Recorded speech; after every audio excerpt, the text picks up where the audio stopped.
Iowa City Crisis Service Line plans layoffs as government halts 988 support for LGBTQ youth.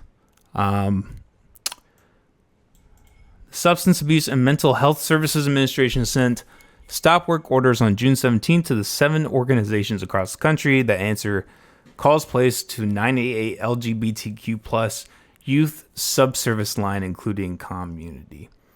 The stop work orders will officially take effect at 11:59 p.m. July 17th, removing the press 3 option for 988 LGBTQ plus callers, according to community, and the local profit will lay off 49 employees on June 17th as well, according to the Iowa Worker Adjustment and Retaining Notification website.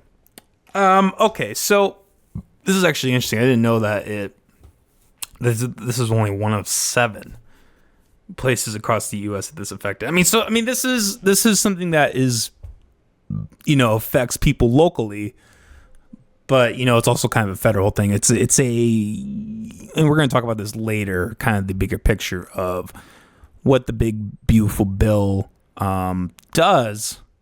But I guess I this is something that popped up on my feed. It's local. I thought I would give my thoughts. There's plenty of things about what's been happening with these cuts. Not even the cut. I shouldn't even say the cuts part, but just the bill overall that I disagree with. And we'll get into that later. But I find this to be actually one of the positive things about this bill. The cuts in the gross overuse of Medicaid and health services in the state, in the country, etc. First of all, let's just break this down at face value, right? What is the purpose of having a separate number, a separate group of employees, a separate office dedicated just to LGBTQ plus? Look, I get the argument that community is, quote unquote, discriminated against uniquely. In this day and age in 2025 I remember, these things were bolstered from when I was in college over 10 years ago. So besides like your local small town that's like heavily conservative, like if you go to most cities, I think people that are of that status, at least for the first 3, at least most of them. The trans, maybe not. Like the trans is a little iffy, but like for the most part, if you identify as lesbian, gay, bisexual, like you're not really going to get that much flack. In this day and age, I could be ignorant in that. I probably am because I'm not part of that community, but like, I don't know. I feel like this is something that like we as a society have accepted by now for the most part. So, the whole fact that there needs to be a separate place in the crisis service line, the whole fact that there needs to be a separate thing for that group, I just find kind of moronic. Look, let's look at it this way. Like if you're going to have it separate for one group, at what point do the groups end, right? Are you going to have one for black people? Are you going to have one for, Hispanics? Are you going to have one for, like men, women? Are we going to have one for autistics? Like, at what point are you just going to keep... This is the whole idea of groupthink. And this is why I reject it especially in something like healthcare that, is supported by tax dollars. And, there might be people who don't necessarily feel like that's necessary. Like, I don't know. Do you really need to take more of my money to like put it towards like an extra group? Like, wouldn't it make a lot more sense to just educate the people who like the main line? Like, instead of having there like be press 3 for the LGBTQ, why isn't it just press this button and the representative will be versed in dealing with both the trauma that this group faces as well as just what happens generally, like the general instances of what happens when you have somebody calling that line. I don't really care that they've let go 49 employees. I think to me, it sounds kind of crazy that they even have that many people, like, just for that sect. Like, I think that's kind of crazy in general. Maybe, or in the first place, maybe that's just like generally over the whole crisis service line. That's how many people they're letting go. Whatever. I don't really care. It's a government program. The more it gets cut down to the bone, the better, in my opinion. And you think I'm an asshole for that, but why the fuck are you even listening to the show if that's the case? Come on, you know my opinion on this shit. But look, I mean, this is something else I kind of thought about today too in reading about this. Why is the crisis service line something that needs to be there with tax dollars? Like, what? Why is it something that needs to be imposed on the citizens to have to pay for? I feel like this is an area where you could very easily find volunteers. Very easily. People really don't think about volunteerism when it comes to these kind of things. Like, what? You're telling me that you couldn't find a certain amount of the population that would be willing to give and volunteer their time to helping people who are in a crisis, who really feel like they're at the brink of life. I, as someone who's personally been there, someone who has had mental health issues, not calling the LGBTQ one, but I guess there was one time. No, I don't even think I've ever called the crisis line. One time I did call the police of my town because I really felt like I was going to do something crazy. But I've never actually called the crisis line. But I don't necessarily think that that's something that needs to be there. I mean, let's even take away the idea of volunteers. Like, you're telling me in the day and age of the internet, there can't be some kind of AI program. There can't just be like a community of people online who you can directly call, even do a face chat, right? I feel like there would be a lot of benefit. Like, if you're really in that kind of place, if there's somebody that you can see even on a screen, that's just that kind of just brings you back to reality a little bit.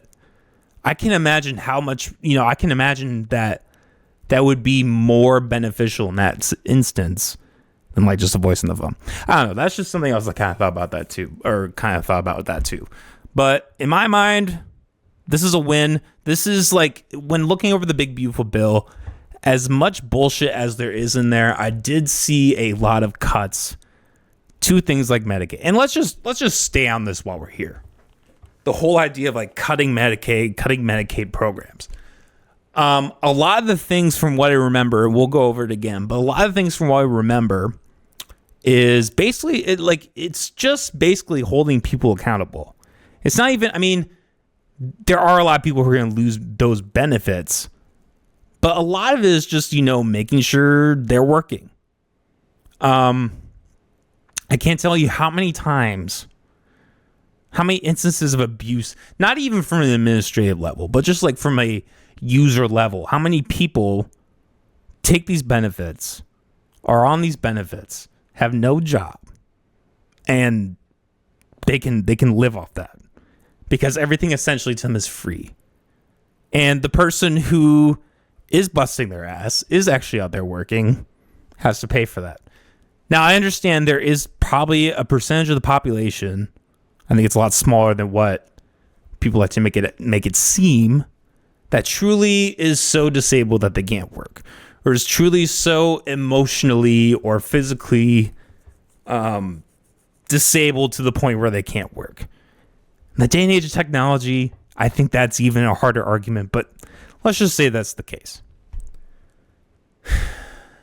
That's not the case for everyone. I think that is a very small percent of the population that actually fits in that category.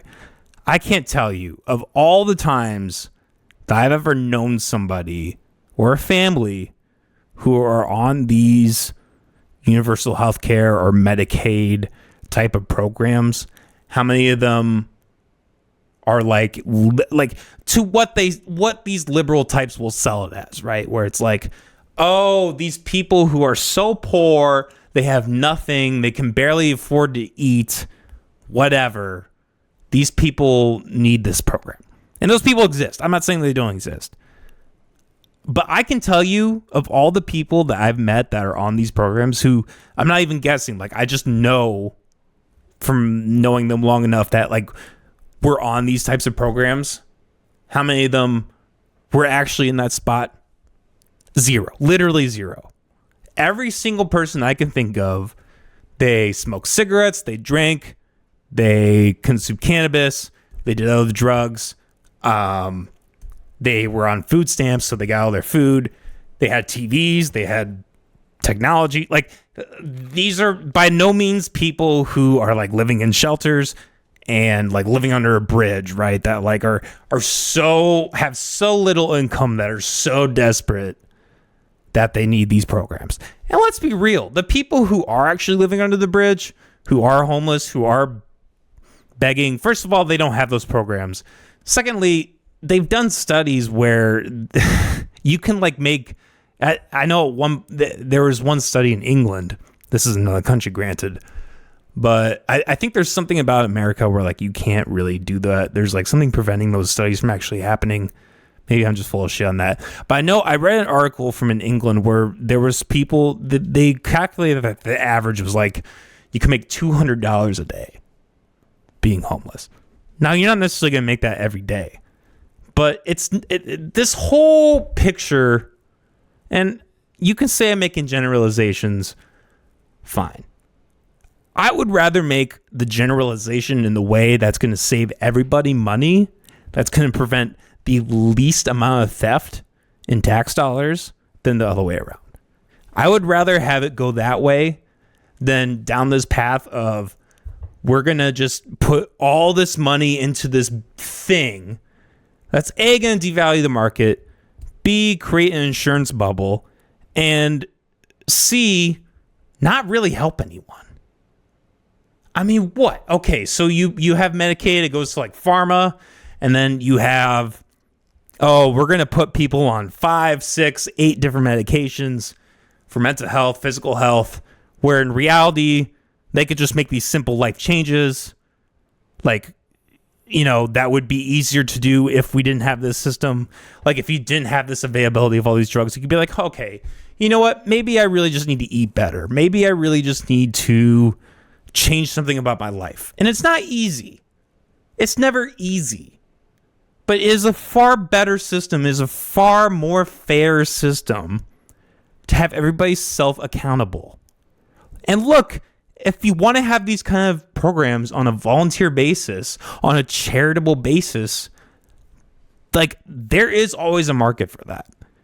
People on the left and people who promote these kind of things, they like to say things like, oh, if we don't have these programs, these people are going to have nothing.